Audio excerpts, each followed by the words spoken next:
Alright, so we're going to do a BattleCast. Why? Felt like it. Here we are. Here we are. But I saw there was a log posted to ER recently, and I haven't read it yet, so let's hop into it immediately. It's called Fountain of Death. We got by Kazal. Alright. So, logged on an old dwarf to mess around on. Throws and I just finished foin. One stone giant charmed, and we're regenning before bashing our own block. 5 orcs and 1 BN and 2 lights. Orcs enter. Oh my goodness. Thinking they've got an easy overkill. That is quite an overkill. Alright, so he's in the home of the giants. Alright, right off the bat. Right off the bat. First thing I notice, bro, you gotta... put on brief mode. This is ridiculous. This is all this spam. There's no way you're reading this when you're doing any of this stuff. There's double the amount of extra text to read. Actually, more than double the amount of extra text. That sounds terrible. Alright, so you got throws and Galbor. Cool. He's got the silver broadsword, and I'm assuming this is not a charming. I think they just slept it. So he's a firebeard. He's a warrior, it looks like. Pretty classic warrior stats. Blah, blah, blah, blah. Yep, pretty classic. 439 hit points. Very classic. Okay. And you got the plague. Sexy suck. Ooh, that's blessed. So we got exit south blurs for a while. That means they unblocked it. Obviously, Elven Runes doesn't show if, like, your highlights or whatever, but if you're going to be in a PK environment, highly recommend highlighting or, like, doing a substitution for messages like that, so it's in big bold letters and you don't miss it that the door just unblocked or blocked. It really matters during the fight. Okay, so we got Ugaluk. He's probably level... He's got to be close to like 60 or 70 by now. He's a pure warrior. We got another orc. We've got Risha, who is a Black Numenorian, so looks like a mage. Got 2 life orcs. Got another orc, and alright. So this is essentially, what is it, 1, 2, 3, 4, 5, plus 2 lights. We're not even going to count them, so it's a 5v3 right now. And they just void, so they might be possibly a little bit low. So this is mini for 3, probably low from void pukes. Yeah, exactly what I just said. Okay, so we got some immediate mural spam. It looks like they're trying to get out, and the evil forces are trying to keep them in. They immediately go for the dwarf, it looks like, Thros, who's number 1 in the room. So this is a good thing to keep in mind. If you are PKing, they're usually, whoever's attacking you, or you're attacking, you're usually going to type, you know, kill orc or kill dwarf or whatever. So if you're number 1 of that in the room, you're going to take some damage. And you're number 1 if you led them in. So it looks like Thros is number 1 in the room right now. So hopefully he's not the low one. Anyway, we're going to keep going here. So a little bit of spam. A lot of spam because of this this non-briefed room description here. But so Foy is a 2-roomer. So basically they're going to be fleeing north and south. And there's no exit, assuming that the door gets blocked. So there's really nowhere to hide. No door use to be had. Immediately, Ugaluk starts reciting a purple. I don't know why he would do that. That seems pretty overkill. But, alright. Better safe than sorry. Better to use those scrolls than not use them.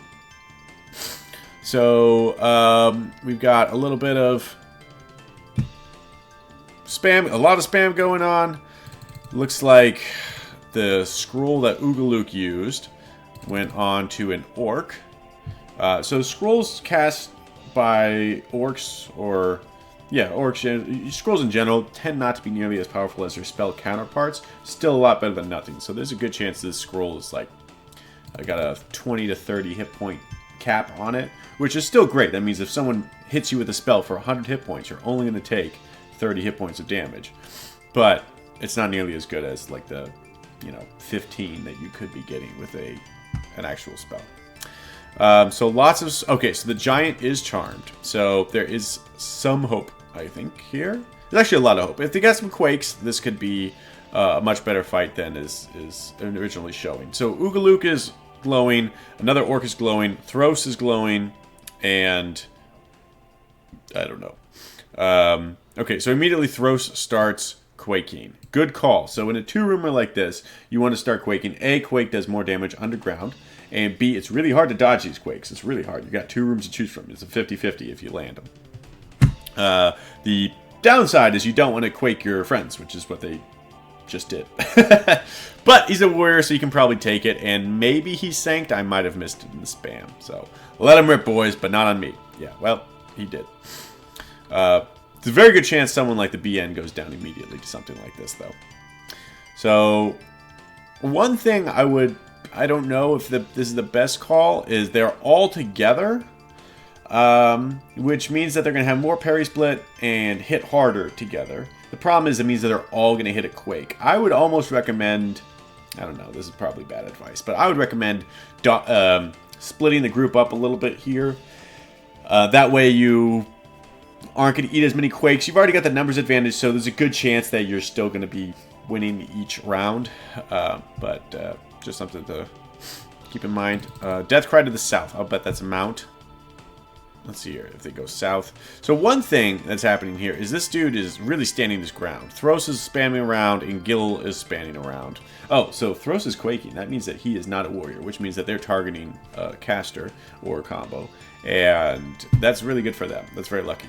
They're not hitting the warrior, which is what you want the warrior to be doing. And also, the warrior doesn't seem to be intercepting at all. So he's not doing a very great job of protecting his friends. Now, he probably didn't really expect for this to happen, but you should definitely try to get protect on your compadres as soon as possible. So in the event that this happens, you can intercept some hits. Okay, so he's already down to hurt.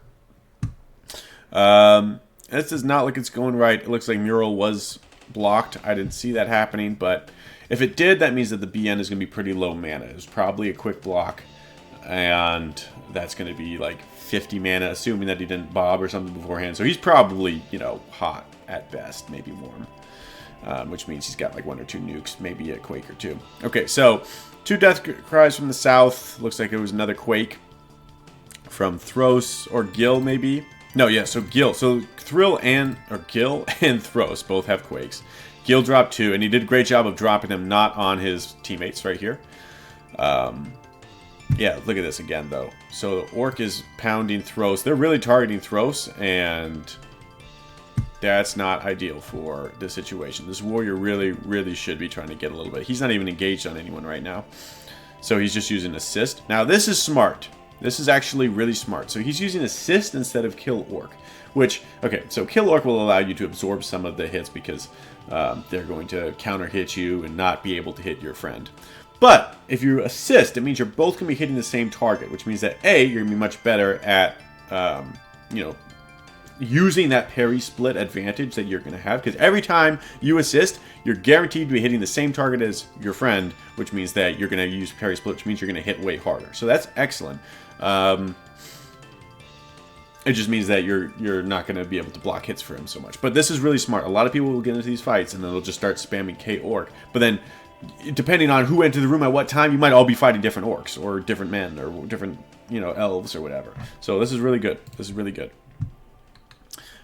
He's hurt. I don't think anyone's died yet. There's been a lot of death cries. I think those are mostly mounts. The Lyths are not dead, though. So the Lyths got put onto the Giant. In this scenario, you'd probably just want to put 1 Lyth on a Giant. This is super spammy, so there's no way he had the presence of mind to think about this. But realistically, just put 1 Lyth on the Giant. And actually, honestly, don't put anyone on the Giant, okay? This is a waste of... This is not good. This is not good. The Giant is going to be aggro to everybody, including the... like, just... So, leaving them there is just adding to the chaos. And, well, I guess maybe in the long term, that benefits the Pukes a little bit more. But it's still not good. It's still not good. And the Lyths are auto-aggro to the Pukes as well. So you're giving up quite a bit of potential more aggro on these Pukes for keeping this Giant busy. And this Giant being busy is not that big of a deal because it's aggro to all the Pukes as well, except for the Charmer, obviously. So if he's just in his room by himself, he's just adding to the chaos. So really, I don't like this idea. I would keep the Lyths still assisting or just flee them around, have them in the room, so that way they can every once in a while add into the hitting the pukes. And they're not going to hit the darkies, so there's nothing wrong there. So another quake drops. That's a lot of quakes that have gone so far, and I'm pretty sure they've been all puke quakes. So the giant is going down now. Okay, so I guess part of their plan was just kill the Charmy. Now things, man, I do not see how the pukes are going to win this one. So they're getting scrolls. Purples should have come out earlier. 2 of them did. Again, these scrolls aren't going to work that well, but way better than nothing. At least for quakes. He's trying to bash out the exit. It's difficult to see. I don't see anyone's hit points or anything here except for our protagonist, who's wounded already. Oh, look at that. So he got the proc of whatever the new dwarf class is. Is he Firebeard? Basically, they do more damage when they're low hit points, which is really cool. It's a fun mechanic. So it looks like he's got an extra little bit of OB here, but it looks like they still want out. He's getting pretty low. Bad already. Oh, okay. So this orc is wounded. That's great. They bashed one, but you see, he's one nuke here. He's dead, pretty much. So they got to keep hit fleeing. Oh, all right. So he bashed the mural. Wow, very impressive. Very impressive. I think dwarves get an extra. Some of the races get an extra effectiveness at bashing exits, so that might have come into play here as well. But just because you bash the block does not mean that the exit itself is bashed. So they can still spam close it and reblock it potentially. It's hard to see what Thros is at, hit point wise. I'm very impressed he's alive in general. Looks like he fled out. Rip Zoom. Did an orc die? So he just... Oh, okay. So Zune did... Yeah, wow, Zune. Okay, gotcha. And then it looks like the other 2 died, I assume. I don't see them on any of these. Well, maybe no. Maybe not. Did he get out? Wow, he just peaced out. He just left his friends for dead. Yep, he 100% just left them for dead. Nice.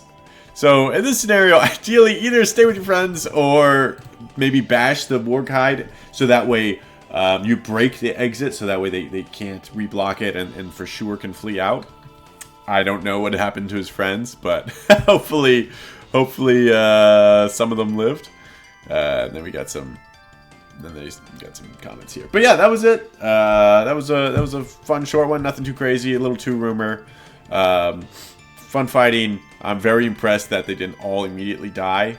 Good presence of mind there to keep bashing the block. I think they were toasted long term. If they had stayed in there, it's very impressive that they even got one, even with the quakes. Because with the Sanks in there, it's much harder. If this was like a 4v5, I mean, honestly, theoretically, they might have been able to win this, but I don't think things were going quite well enough for that.